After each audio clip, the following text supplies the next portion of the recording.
Friends 2023లో Shakti pump stock bonus adjusted price సుమారు రూ. 66 అండి. జనవరి 2025 నాటికి అది రూ. 1277 ఆల్ టైమ్ హైక్ చేరింది. రఫ్లీ 19x ర్యాలీ జరిగింది. కానీ అక్కడ నుండి స్టాక్ సుమారు రూ. 500 లెవెల్ కి పడిపోయింది. అంటే పీక్ నుండి దాదాపు 61% కరెక్షన్ అండి. మరి 19 రెట్లు ఎందుకు వచ్చింది? 60% క్రాష్ ఎందుకు జరిగింది? ఇప్పటి నుండి కంపెనీ ఫ్యూచర్ డిసైడ్ చేసే ఫ్యాక్టర్స్ ఏంటి? శక్తి పంప్ నెక్స్ట్ గ్రోత్ చాప్టర్ ఒక ముఖ్యమైన ఫ్యాక్టర్ మీద ఆధారపడి ఉంది. దాని గురించి మాట్లాడుకుందాం. ఫ్రెండ్స్, ఈ వీడియోలో complete business story, latest financials, growth plans, valuations, positives, risk అన్ని సింపుల్ గా మన తెలుగులో డీటెయిల్ గా మాట్లాడుకుందాం. రండి. Good evening friends, welcome to our channel GK. అందరికీ నమస్కారం అండి. శక్తి పంప్స్ 19 టైమ్స్ ర్యాలీ వెనక అసలు ఉన్న రీజన్స్ ఇంత ముందు మాట్లాడుకుందాం. FY23 నుండి FY25 వరకు శక్తి పంప్స్ లో ఎక్స్ట్రాఆర్డినరీ ఎర్నింగ్స్ ట్రాన్స్ఫర్మేషన్ జరిగింది. రెవెన్యూ 968 కోట్ల నుండి 2516 కోట్ల చేరుకుంది. ఎబిటా మార్జిన్ 6.9% నుండి 24% కి, ప్రాఫిట్ ఆఫ్టర్ ట్యాక్స్ 24 crores నుండి 408 కోట్లు చేరుకుంది. రెవెన్యూ 2.x పెరిగితే ప్రాఫిట్ దాదాపు 17 టైమ్స్ అయిందండి. దీన్నే మనం పవర్ఫుల్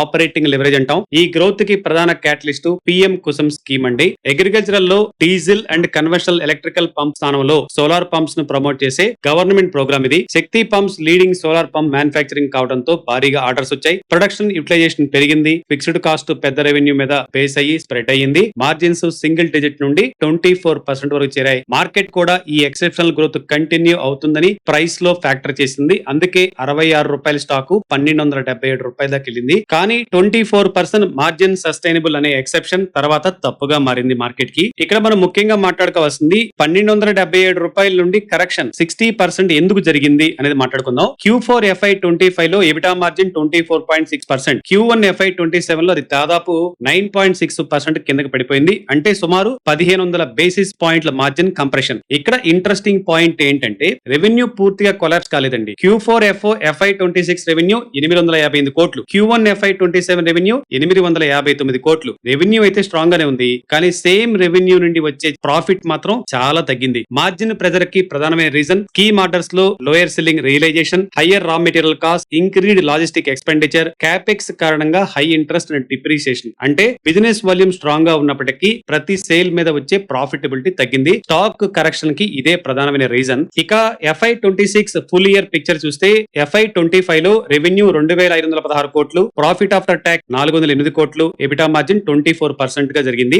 FY26 లో రెవెన్యూ 2695 కోట్లు, ప్రాఫిట్ ఆఫ్టర్ ట్యాక్స్ 258 కోట్లు, ఎబిటా మార్జిన్ అయితే 15.6% జరిగింది. రెవెన్యూ 7.2% పెరిగింది, కానీ ప్రాఫిట్ ఆఫ్టర్ ట్యాక్స్ దాదాపు 36.9% పడిపోయిందండి. ఇది ఒక క్లియర్ ట్రాన్సిషన్. కంపెనీ సేల్స్ అయితే జనరేట్ చేస్తుంది, కానీ పీక్ పీరియడ్ ప్రాఫిటబిలిటీ మాత్రం సస్టైన్ కావటం లేదు. సరే, Q1 FY27 లో రికవరీ కనిపించిందా అనే విషయం కూడా మాట్లాడుకుందాం. Q1 FY27 రెవెన్యూ 858.7 కోట్లు, ఇయర్ ఆన్ ఇయర్ గ్రోత్ దాదాపు 38%. సోలార్ పంప్ ఇన్స్టాలేషన్ కూడా 27,678 యూనిట్లు పెరిగాయి. టాప్ లైన్ అండ్ ఎగ్జిక్యూషన్ స్ట్రాంగ్స్ గా ఉన్నాయి, కానీ ఎబిటా మార్జిన్ అగైన్ 9.6% మాత్రమే. ప్రాఫిట్ ఆఫ్టర్ ట్యాక్స్ 51.6 crore గా ఉందండి. ఇది Q4 FY26 profit after tax 38.3 crores తో పోలిస్తే అప్రాక్సిమేట్లీ 35% హయ్యర్. కానీ Q1 FY26 ప్యాట్ 96.8 crores తో పోలిస్తే దాదాపు 47% లోయర్. అంటే లేటెస్ట్ క్వార్టర్ మిక్స్డ్ పిక్చర్ గా చూపిస్తుంది. Revenue strong, execution strong, profit after tax subsequently improve అయింది, కానీ మార్జిన్స్ మాత్రం ఇంకా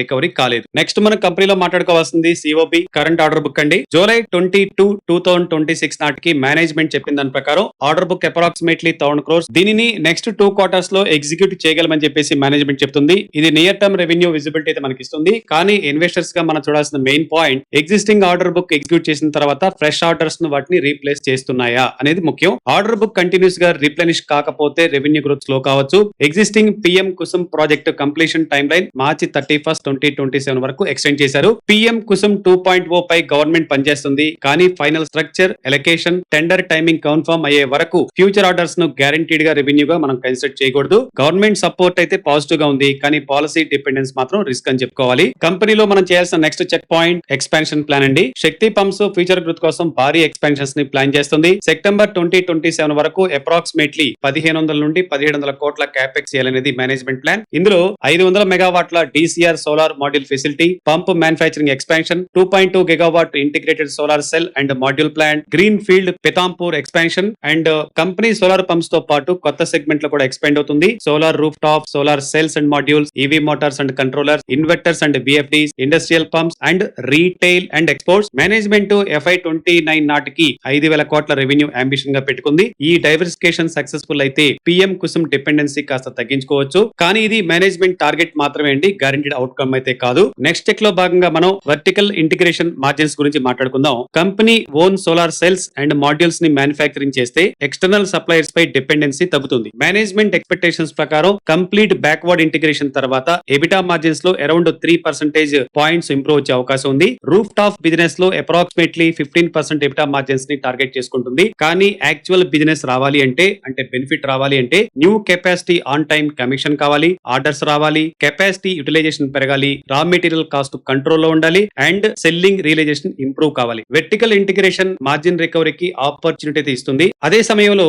హెవీ క్యాపెక్స్ వల్ల depreciation, interest cost, execution risk కూడా పెరుగుతాయి. Next company check balance sheet and cash flow అండి. FY26 కంపెనీ రిపోర్టెడ్ నెంబర్స్ ప్రకారం debt to equity 0.3x, interest coverage 7.1x, ROCE 17.9%, return on equity 15.1%, total borrowings సుమారు 486.5 crore గా ఉంది. Cash and cash ఈక్విలెంట్స్ సుమారు 438.7 crore. Debt ప్రస్తుతం manageable గా ఉంది. కానీ కంపెనీను ప్యూర్ నెట్ క్యాష్ పాజిటివ్ గా చెప్పడం కరెక్ట్ కాదు. క్యాష్ కన్వర్షన్ కూడా మానిటర్ చేయాలి. FY26 ఎబిటా 421.7 crore కాగా ఆపరేటింగ్ క్యాష్ ఫ్లో 124.1 crore గా మాత్రమే ఉంది. అంటే CFO టు ఎబిటా కన్వర్షన్ రఫ్లీ 29%. డెటార్ డేస్ సుమారు 173 డేస్ ఉండటం వర్కింగ్ క్యాపిటల్ ప్రెజర్ చూపిస్తుంది. హెవీ క్యాపెక్స్ ఫేజ్ లో ప్రాఫిట్ గ్రోత్ తో పాటు ఆపరేటింగ్ క్యాష్ ఫ్లో ఇంప్రూవ్మెంట్ చాలా ఇంపార్టెంట్. ఫైనల్ చెక్ లో ఈ 500 రూపీస్ దగ్గర వాల్యుయేషన్స్ ఎలా ఉందో మనం చూద్దాం. 20th August 2026 market data reference ప్రకారం స్టాక్ మార్కెట్ లో అప్రాక్సిమేట్లీ స్టాక్ ఇప్పుడు 500 లెవెల్స్ లో ట్రేడ్ అవుతుంది కదా. ఈ ప్రైస్ దగ్గర trailing PE approximately 29 to 30x ఉంది. Price to book around 3.6 to 3.7x. Stock peak నుండి 60% పడిపోయింది కాబట్టి చీప్ అనుకోకూడదు మనం. FY25 ప్రాఫిట్ ఆఫ్టర్ ట్యాక్స్ 408 కోట్లు. Q1 FY27 profit after tax simple గా యాన్యులైజ్ చేస్తే అప్రాక్సిమేట్లీ 206 crores మాత్రమే అండి. అంటే current earnings run rate peak profit కంటే చాలా లోయర్. మార్జిన్స్ 15% వైపు రికవరీ అయితే వాల్యుయేషన్స్ సపోర్ట్ అవుతుంది. మార్జిన్స్ 10% దగ్గరే రిమైన్ అయితే 29 to 30x PE ఎక్స్పెన్సివ్ గా కూడా అనిపించవచ్చు మనకి. ఫైనల్ గా నెక్స్ట్ 4 to 6 quarters లో మనం ట్రాక్ చేయాల్సిన మెయిన్ పాయింట్లు 5 అండి. ఒకటి ఎబిటా మార్జిన్ 9.6% నుండి 12% to 15% రేంజ్ కు రికవర్ అవుతుందా అనే క్వశ్చన్ వేసుకోవాలి. సెకండ్ FOI అంటే fresh order inflow, existing 1000 crores order book ను న్యూ ఆర్డర్ బుక్ రీప్లేస్ చేస్తున్నాయా లేదా చెక్ చేసుకోవాలి. Third cash conversion, profit after tax and EBITDA operating cash flow గా కన్వర్ట్ అవుతుందా లేదా, రిసీవబుల్స్ డేస్ తగ్గుతున్నాయా లేదా చెక్ చేసుకోవాలి. ఇక ఫోర్త్ క్యాపెక్స్ ఎగ్జిక్యూషన్ అండి. New facilities stated time line లో కమిషనింగ్ అవుతున్నాయా లేదా చెక్ చేసుకోవాలి. ఇక ఫైనల్ గా diversification, roof top, exports, retail, industrial pumps, EV Motors నుండి మీనింగ్ఫుల్ రెవెన్యూ వస్తుందా లేదా అనేది క్లీన్ గా మనం మానిటర్ చేయాల్సిన అంశాలు. ఫ్రెండ్స్, ఇవి మన శక్తి పంప్ స్టాక్ అనాలిసిస్ అండి. బహుశా మీకు నచ్చి ఉంటుంది అనుకుంటున్నాను.